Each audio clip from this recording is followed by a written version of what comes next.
اور ایک بات یاد رکھو، یا ایھا الناس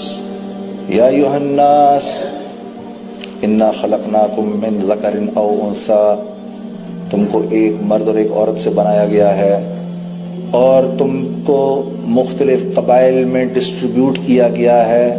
کیوں؟ لتعارفوا، صرف تعارف کے لیے، صرف تعارف کے لیے. تمہیں بڑائی چاہیے تو سن لو بڑائی کس میں ہے، ان اکرمکم عند اللہ اتقاکم، تم میں سے جو متقی ہے وہ اونچا ہے. بس حضرت بلال کی کوئی حیثیت نہیں ہے، غلام کے بیٹے، دادا بھی غلام اور دادا بھی غلام، دادی بھی غلام، باپ بھی غلام، ماں بھی غلام، لیکن نسبت جوڑی محمد صلی اللہ علیہ وسلم سے تو جو قدم زمین پر اٹھا رہے ہیں اللہ کے نبی کو، ان کی آواز عرش پہ آ رہی ہے. ہاں، اور وہ دیکھو ابو لہب، چچا ہے اللہ کے نبی کا، چچا عرب. لہب کہتے ہیں ایک سرخ رنگ کی چمکتی بھی خوبصورت چیز کو، چہرہ اتنا خوبصورت تھا کہ جب یہ چلنا شروع کرتے تھے، نکل کے جب یہ واک کرتا تھا تو لوگ گھروں سے باہر نکل کے اس کے چہرے کو دیکھتے تھے، اتنا خوبصورت تھا. نسبت نہیں جوڑی محمد صلی اللہ علیہ وسلم کے ساتھ، دنیا ہی میں مرنے سے پہلے اللہ نے اس کو ذلت کا ایک معیار بنا دیا. ہاں، تم نے یہ بات سارے کے سارے عالم تک لے کے جانی ہے. اگر اس مجمع نے اس بات کا، اس کانفرنس کے ختم ہونے سے پہلے اگر اس مجمع نے ایمان کے بنانے کی ضرورت کو ضرورت سمجھ لیا اور اس کے لیے اللہ کے راستے میں نکلنے کے ارادے کر لیے اور اس کے لیے اپنے اوقات کو فارغ کرنے کا عزم کر لیا، تو میں اللہ کی قسم کھا کر کہتا ہوں آپ حضرات سارے کے سارے عالم میں دین کے پھیلنے کے لیے کافی ہیں، کافی ہیں. وہ ایک مصعب بن عمیر ہی تو تھے، 17 سالہ نوجوان. مجھے کوئی ایسا دوسرا نوجوان لا کے دو 17 سال کی عمر کا جس نے اپنی زندگی کی اتنی صحیح قیمت لگائی ہو جو مصعب بن عمیر نے لگائی. سارے کے سارے انصار، سارا کا سارا قبیلہ اوس، سارا کا سارا قبیلہ خزرج، یہ 2 قبیلے تھے انصار کے مدینے میں. اس 17 سال کے نوجوان کے ہاتھ پر مسلمان ہوئے میرے عزیز دوستو. پھر احد کی جنگ میں اللہ رب العزت نے ان کو شہادت کا مرتبہ دیا. جتنی بڑی جنت ملا کے ان انصار کو ملے گی، اتنی ایک بڑی جنت اللہ کی طرف سے مصعب بن عمیر کو ملے گی. اب آپ بتاؤ کتنا اللہ کی طرف سے اپنی زندگی کا بہترین سودا لگا کر چلے گئے. یہ ایمان اتنی بڑی دولت ہے اللہ کے ہاں، اس کے بغیر کوئی عمل قابل قبول نہیں ہے، کوئی عمل قابل قبول نہیں ہے. اپنے آپ کو اس جملے سے بچا کے رکھنا، خدارا میں تمہیں کہہ رہا ہوں. نہیں تو اگر تم لوگوں نے ان باتوں کو مسلسل کیا، عین ممکن ہے اس دنیا سے ایمان کے بغیر چلے جاؤ. اکثر یہ سننے کو ملتا ہے، ہم سے تو وہ اچھے، ہائے ہائے ہائے، ہم سے وہ اچھے. یہ آپ محمد صلی اللہ علیہ وسلم کے منہ پر کہہ سکتے ہیں؟ کچھ شرم نہیں آئی یہ بات سن کے ہی؟ آپ کا اندر کا پورا وجود نہیں ہلا اس جملے کو سن کے؟ ہم سے تو وہ غیر اچھے. کیسے اچھے؟ آپ کے تو دل میں کلمہ ہے، وہ تو منہ پہ انکار کر رہے ہیں اللہ اور اس کے رسول کا. یہ بات آپ کل کیسے کہیں گے محمد صلی اللہ علیہ وسلم کو؟ نہیں میرے دوستو، ایک مسلمان کی آپ صلی اللہ علیہ وسلم کعبے کو دیکھ کر فرما رہے ہیں، اے کعبہ تیری حرمت کو سلام، تیری عظمت کو سلام، لیکن ایک مسلمان کی عزت اللہ کے ہاں تجھ سے بڑھ کر ہے. ایک روایت میں آتا ہے اللہ کے لیے یہ بات آسان ہے کہ 7 زمین اور 7 آسمانوں کو توڑ دے، بجائے اس کے کہ ایک مسلمان کی عزت کی ہتک ہو. اب آپ مجھے بتاؤ، جس اللہ کے اس پر کلمہ لکھا ہو اور یہ نیچے گرا ہوا ہو، آپ اس کو اٹھائیں گے، صاف کریں گے، جیب میں ڈالیں گے، رکھ کے کسی اوپر جگہ پہ رکھ دیں گے. اس پرچے کی تو آپ کی نظر میں اتنی قیمت ہے. تو وہ مسلمان جس کے دل میں کلمہ ہے، میں دراصل اس کو تو کم سمجھوں، ان غیروں کو اونچا سمجھوں. شیطان نے ان کے پاس جا کر کرنا کیا ہے؟ وہ تو ان بیچاروں کو لے کے جا رہا ہے. یہ تو ہمدردی کے لائق ہیں یہ بیچارے. ہاں، میں قصوروار ہوں کہ میں ان کو وہ زندگی ہی نہیں دکھا رہا جس زندگی کو دیکھ کر یہ اسلام کی طرف آئے، بلکہ میں ان کے پاس جاتا ہوں، میں کہتا ہوں ارے سن، کس چیز کی تو پرواہ کرتا ہے؟ تو سیر کرے گا، میں 1.25 سیر کر کے دکھاؤں گا تجھے. برمنگم میں ہماری ایک جماعت گئی تو ایک مسلمان بھائی کو جا کے دعوت دینے لگے. تو اس نے کہا کہ اور میں مسلمان ہوں بھائی، مجھے دعوت نہ دو، یہ غیر مسلم ہے، سامنے جا کے اس کو دعوت دو. انہوں نے کہا جی ٹھیک ہے، ہمیں اس کے پاس لے جائیں. تو وہ ساتھیوں کو لے کر ادھر چلا گیا. ادھر جب گیا تو وہ جو غیر مسلم تھا وہ اس کو کہتا ہے تو مجھے چاہتا ہے میں مسلمان ہو جاؤں، میں اس کی طرح ہو جاؤں؟ میری تو ایک گرل فرینڈ ہے، یہ روز ایک بدلتا ہے. میں ویکنڈ پہ شراب پیتا ہوں، یہ روز شراب میں دھت رہتا ہے. میں تو کبھی سال میں ایک دفعہ جا کر کسینو جاتا ہوں، اس کے گھر میں جوا ہوتا ہے، میں اس کی طرح ہو جاؤں؟ جب یہ ہم زندگی ان کو دکھائیں گے تو قصوروار ہم ہوں گے، اب اللہ کی مار براہ راست ہم پر پڑے گی۔ تو یہ لوگ تو رحم کھانے کے لائق ہیں، ان سے ہمدردی ضروری ہے میرے دوستوں، نفرت نہیں۔ انبیاء کا یہ مزاج ہوا کرتا تھا، انبیاء کا یہ مزاج ہوا کرتا تھا کہ انبیاء غیروں سے دل میں انتہائی شفقت رکھتے تھے۔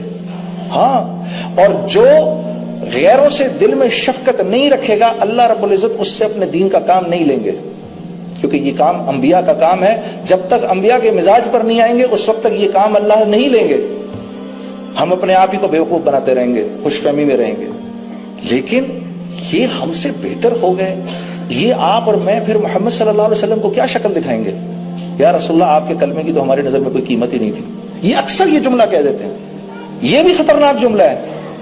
ان کے اندر تو دین بہت موجود ہے، وہ اگر کلمہ پڑھ لیں تو ہم سے کہیں زیادہ بہتر مسلمان ہو جائیں گے۔ ارے خدا کے بندے، یہ جو اگر مگر تگر تو لگا رہا ہے، ذرا یہ ہونے تو دے پہلے ایک دفعہ، اگر یوں ہو جائے، اگرچہ، حالانکہ، چونکہ، چنانچہ، یہ سب تو بیکار کی باتیں ہیں۔ شیطان تو آئے گا ہی اس کے پاس جس کے دل میں ایمان ہے، وہ تو ایمان کا ڈاکو ہے، اس نے تمہارے مال کو لے کر کیا کرنا ہے؟ اب وہ مسلمانوں کے پاس آتا ہے اور مسلمانوں سے کبائر کرواتا ہے، کبیرہ گناہ کرواتا ہے۔ اس نے اللہ سے وعدہ کیا تھا ان سب کو جہنم میں لے کے جاؤں گا، تو اس کی یہ خواہش ہوتی ہے کہ ان سے کبیرہ گناہ کرواؤں اور اتنا غافل رکھوں کہ یہ استغفار کہیں نہ پڑھ لے، یہ معافی نہ مانگ لے کہیں کبیرہ اپنے گناہوں سے، کیونکہ معافی مانگے گا اللہ فوراً معاف کر دے گا اس کو۔ اللہ نے بھی اس کو یہ کہا، ٹھیک ہے تو نے جو کرنا ہے تو کر، لیکن یہ جتنی مرتبہ معافی مانگیں گے میں ان کو معاف کر دوں گا۔ تو اس نے مٹی اٹھا کے اپنے بالوں میں ڈال لی، ہائے ہائے ہائے یہ کیا ہوا؟ بیکاز ہی تھاٹ میں نے ایک نافرمانی کی، میں جہنم سے نکالا گیا، یہ 60-70 سال کے لیے تو کم از کم آئیں گے ہی نا، ایک نافرمانی تو میں بھی کروا لوں گا ان سے، سب ہم جائیں گے ایک ساتھ ہی۔ تو اللہ پاک نے کہا نہیں، جتنی بار معافی مانگیں گے میں ان کو معاف کر دوں گا۔ اللہ آپ کا آنا قبول کرے۔ ایک مرتبہ پھر بھائی سب دوستوں سے دل کی گہرائی سے آپ کا شکریہ بھی، آپ نے مجھے موقع دیا میں یہاں آ کر آپ سے بات کروں۔ اللہ پاک ہم سب کو مرنے سے پہلے میرے دوستو ایسے آثار بنانے کی توفیق دے، ہم جب یہاں سے جائیں تو ہماری قبر روشن ہو۔ ہم اس دنیا میں آئے ہی ایک شاندار موت بنانے کے لیے ہیں، ہم اس دنیا میں آئے ہی جنت میں جانے کے لیے ہیں، ہم تو یہاں کی مخلوق ہی نہیں ہیں۔ ہاں، میں ایک مرتبہ میری بیگم نے میرے سے پوچھ لیا، یہ مردوں کو کیا پرابلم ہے، یہ کیوں دیکھتے ہیں دوسری عورت کی طرف؟ میں نے کہا اس لیے کیونکہ ہم جنت کی مخلوق ہیں، ایک عورت سے ہمارا گزارا نہیں ہے یار، کیا کریں ہم تو جنت کی مخلوق ہیں بھائی۔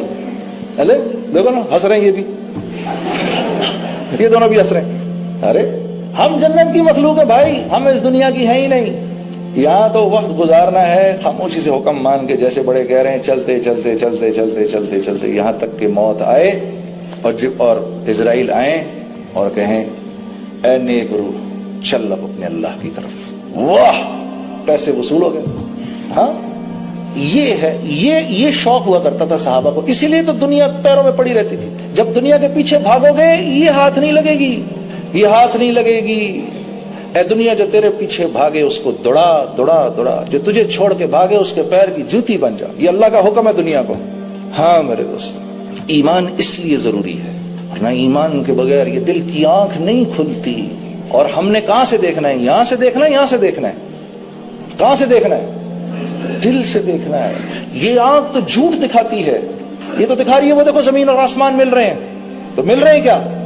نہیں، یہ جھوٹ دکھائے گی۔ یہ آنکھ بتائے گی، میں آخری 1-2 منٹ لوں گا، یہ آنکھ بتائے گی ادھر کرامن کاتبین بیٹھے ہوئے ہیں، یہ بتائے گی۔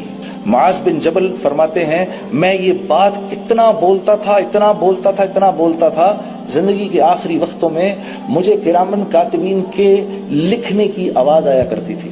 حضرت علی کرم اللہ وجہ فرما رہے ہیں میں نے جنت دوزخ اتنی بولی اتنی سنی، اللہ کی قسم آج جنت اور دوزخ کو میرے سامنے لا کر کھڑا کر دو گے، نہ میرے ایمان میں اتنی سی کمی ہوگی نہ اتنا سا اضافہ ہوگا۔ وَلِلَّهِ الْعِزَّةُ وَلِرَسُولِهِ وَلِلْمُؤْمِنِينَ وَلَكِنَّ الْمُنَافِقِينَ لَا يَعْلَمُونَ۔ اس آیت کی تفسیر ہے عزت تو اللہ کے ہاتھ میں ہے۔ عزت کس کے ہاتھ میں ہے؟ عزت تو اللہ کے ہاتھ میں ہے، یہ محمد صلی اللہ علیہ وسلم کے ذریعے مومنین تک آتی ہے، اور نافرمانوں کو اس کا کوئی حصہ نہیں ملتا، کوئی حصہ نہیں ملتا۔ مجھے بڑے لوگ کہتے ہیں آپ نے میوزک چھوڑ دی، آپ یار کیا زندگی تھی، بڑی قربانی دی آپ نے. میں نے کہا قربانی تو میں نے نہیں دی, قربانی تو آپ دے رہے ہیں. کہتا وہ کیسے؟ میں نے کہا نافرمانی کی زندگی گزار رہے ہیں, قربانی تو آپ کی ہے کہ اللہ سے تڑے ہوئے ہیں بالکل, ماننی بھی نہیں تیری, پھر بھی رہنا اسی کی دنیا میں. میں تو بچ گیا. میں نے تو کہا یا اللہ جتنا کیا معاف کر دے, آئندہ بھی غلطی کروں تو معاف کر دے. قربانی تو تیری ہے. نوکر گھر میں رہ رہا ہو, مالک سے جھگڑے سے مالک رہو, اس کو پیٹ رہا ہو, پھر بھی رہ رہا. میں نے کہا قربانی کس کی ہے, ماننے والے کی کہ نہ ماننے والے کی؟ میں نے قربانی تو نوکر کی ہے, وہ روز مار کھانے کے لیے تیار ہے. تو میں نے کہا قربانی تو آپ دے رہے ہیں. پہلے تھوڑی دیر کے لیے اس کا دماغ گھوم گیا, بھائی کیا باتیں کر رہا ہوں اس کے ساتھ. قربانی تو نافرمان کی ہے, وہ دے رہا ہے بیچارہ. اللہ آپ